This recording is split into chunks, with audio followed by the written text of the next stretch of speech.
Welcome back to the Book in Minutes. Today we're plunging into something that shapes pretty much every day for all of us, often without us even, noticing it. These invisible forces behind our habits. We often think changing habits is just about willpower, right? Pushing harder. But today we're going to explore why that's often, not the best way. What the science actually says drives our daily actions, our mission. Uncover how habits really form and get some, practical ways to build good ones and break the bad ones. Yeah, and that's the big question, isn't it? How much of what we do is a real choice and how much is just like autopilot? It's kind of amazing how often we act without knowing why. Our brains, they're these prediction machines constantly processing. And the really wild part, they often predict before we're consciously aware of the cue. So we're acting on info our conscious mind hasn't even caught up with yet. That's why habits feel so automatic, right? It's prediction. Yeah. Super efficient. So it's like our brains running these simulations, guessing what's next based on the past. And when a prediction works, boom, it reinforces that path. Yeah. How does that actually show up day to day? Like with noticing patterns unconsciously. Yeah. Got any examples that really make that click? Oh, absolutely. There's this incredible story about a paramedic at a family party. She just looks at her father-in-law and gets this immediate bad feeling. He felt fine, laughing it off. But she insisted he go to the hospital now.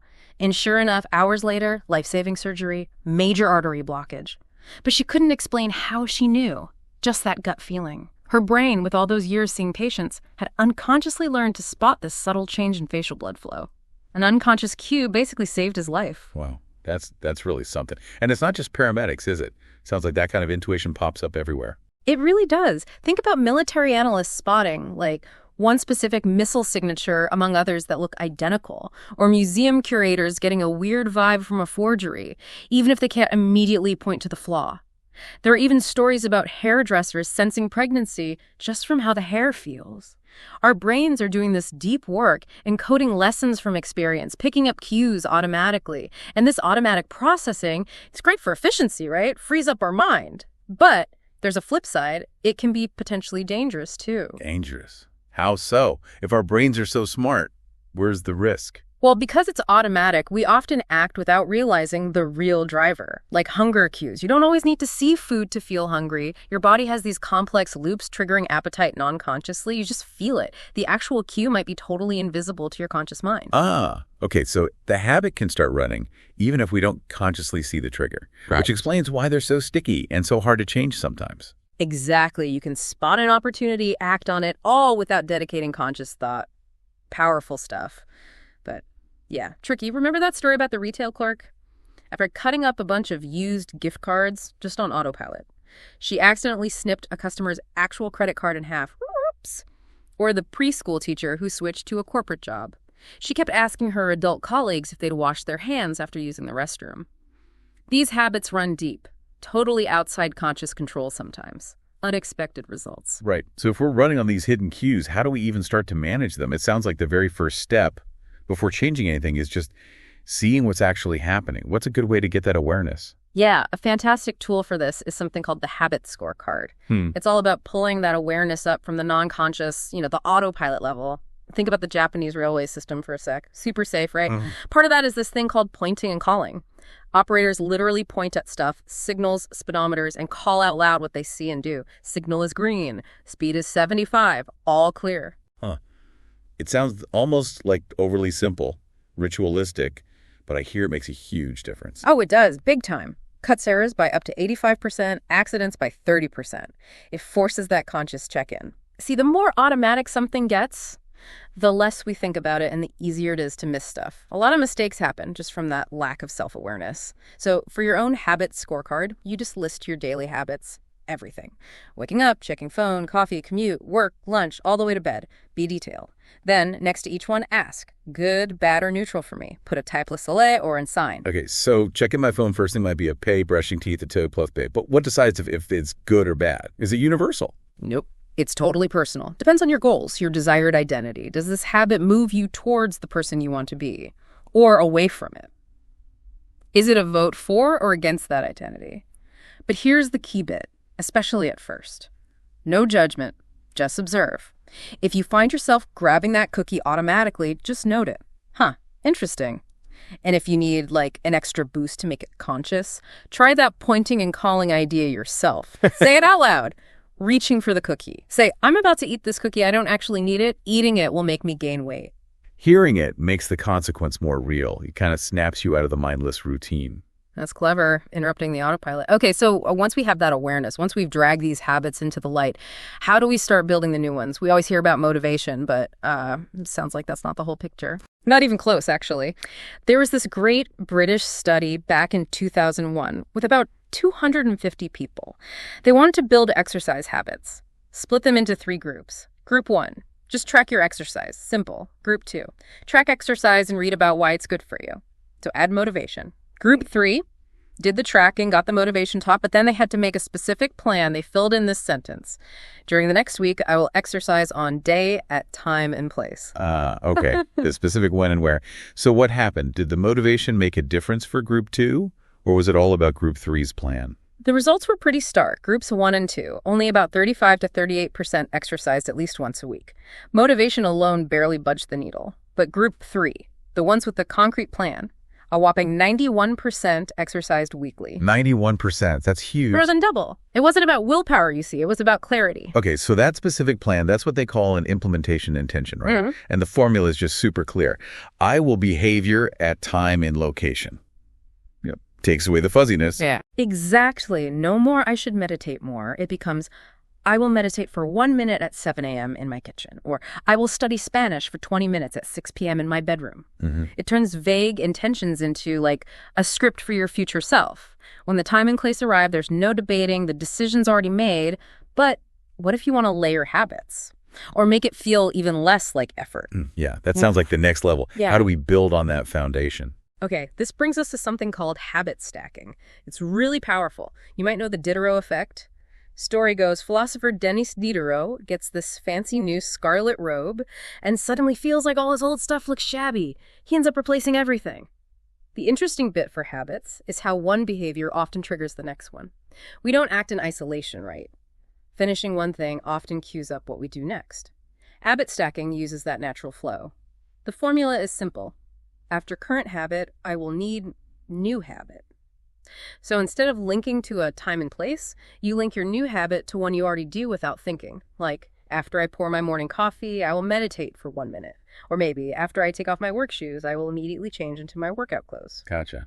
So you're kind of hijacking the momentum of an existing routine, Yeah. like a positive chain reaction. Does that mean picking the right current habit is really important? Oh, absolutely crucial. The current habit needs to be super specific and something you do reliably. And the timing needs to make sense for the new habit. So after I close my laptop for lunch, I will do 10 push-ups. Is better than when I take a lunch break. It's more concrete. The tighter the link between the existing cue and the new habit, the better the chance you'll actually, do it. It's all about making the starting pistol for the good habit totally obvious. Which leads perfectly into this other massive piece of the puzzle. Yeah. Our environment. It's so easy to think we're making rational choices, but often we're just responding to what's around us. That hospital cafeteria study comes to mind at Thorndike's work, trying to get people to eat healthier without lectures or anything. Yeah, that was brilliant. So simple. They basically just changed where the drinks were. Originally, the fridges by the checkouts were all soda. They added water bottles to all the fridges, plus put baskets of water near the food stations. Soda was still there, but water just became way more visible, easier to grab, and the result. Over 3 months, soda sales dropped over 11%. Water sales jumped nearly 26%. Just by making water more obvious. Exactly. No nagging, no signs, just changing the environment. It perfectly shows Kurt Lewin's idea. Behavior is a function of the person in their environment. Supermarkets live by this, right? Stuff at eye level, those displays at the end of aisles. It's all designed to make certain choices obvious. And it's wild how much our vision dominates, isn't it? Like, out of all our sensory receptors, the vast majority are for sight. So visual cues are just incredibly powerful drivers of what we do. Totally. 10 million out of 11 million sensory receptors are for vision. It's our dominant sense. So a tiny tweak in what you see can cause a big shift in what you do. Which means, if you want to remember your meds, put the bottle right by the sink faucet. Want to play guitar more? Don't stick it in the closet. Put it on a stand right in the living room. Make it visible. It's the same logic as that famous fly sticker in the urinals at Amsterdam Schiphol Airport. Just putting a tiny sticker that looked like a fly near the drain. Right. Drastically reduced spillage, cleaning costs dropped like 8%, gave people something to aim for subconsciously. Or that Dutch study on energy use. Homes where the electrical meter was visible, like in the main hallway, those households used 30% less energy, just because their consumption was obvious. The takeaway is we don't have to be passive victims of our surroundings. We can actually design them, be the architect. I love that. Design your world for success. Make good habits the easy, obvious choice. Okay, so what about the other side of the coin? Breaking the bad habits. If making good cues obvious is the first law, I guess the opposite is make bad cues invisible. You got it. Exactly. Make it invisible. And the Vietnam War heroin study is just, wow, so telling. Back in the 70s, they found something shocking. Maybe 15, even 20% of U.S. soldiers in Vietnam were using heroin. The assumption back then was, well, addiction's permanent, a moral failing. But then they tracked these soldiers when they came home, and almost all of them just stopped. Only about 5% relapsed within a year, maybe 12% within 3 years. 9 out of 10 basically kicked a serious addiction almost overnight. That's staggering. It completely flips the script on addiction. What was the key? The environment. It changed completely. In Vietnam, cues everywhere. Stress, easy access, peers using. Back home, those triggers just weren't there for most of them. It showed so clearly that addiction isn't just about willpower or character. The context, the environment is massive because those neural pathways for the habit, they're etched in. The brain doesn't just forget. In fact, sometimes seeing the cue for a bad habit, even if you're trying to resist, can strengthen the craving. It triggers that cue-induced wanting. Right. So people we think of as disciplined maybe aren't superhuman. They're just better at setting up their lives to avoid the triggers in the first place. Easier to avoid the temptation than fight it constantly. Exactly. Once a habit's wired in, the urge comes back when the cue appears. That's why just trying to shame people or using fear tactics can totally backfire. It often creates stress, which itself can be a trigger for the very habit you're trying to stop. So yeah, you can break a habit, but you probably won't forget it. Resisting temptation day after day, that's exhausting. It's not a great long-term plan. Self-control is finite, the smarter move. Cut the bad habit off at the knees, reduce your exposure to the cue, make it invisible. Scrolling your phone too much? Put it in another room when you need to focus. Seriously. Feeling jealous, looking at certain social media? Unfollow those accounts. Make the cue disappear. Watching TV too late. Move the TV out of the bedroom. Game consoles sucking up time. Unplug it. Put it away in a closet after you use it. Add some friction. These sound simple, maybe even trivial, but they work because they remove the trigger. Often the habit just fades when the cue isn't constantly there. So long-term self-control isn't really about gritting your teeth. It's about smart environment design. Make the good cues obvious, make the bad cues invisible. That's the secret. Wow. Okay, what a journey today. We really covered some ground. We started seeing how much we're driven by these unconscious cues, right? Our brain's prediction machine.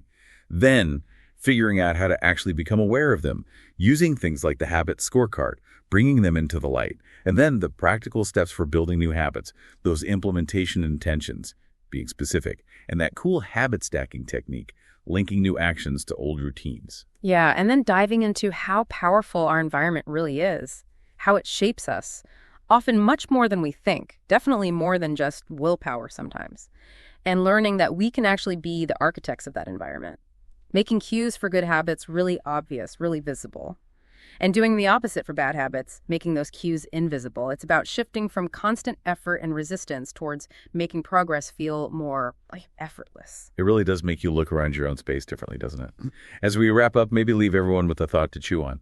Yeah, definitely. Just take a moment, maybe later today, and look around you. Consider how the spaces you're in right now, your office, your kitchen, your living room, might be subtly nudging you towards certain actions, certain habits.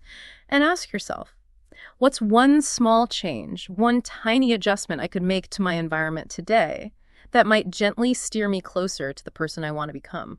That's a great question to carry with you. Thank you so much for joining us on this deep dive into the hidden world of habits. We really hope these ideas spark something for you, encourage you to look around, look within, and start designing a life that feels more aligned with where you want to go. Until next time, keep exploring, keep learning, and keep diving deep.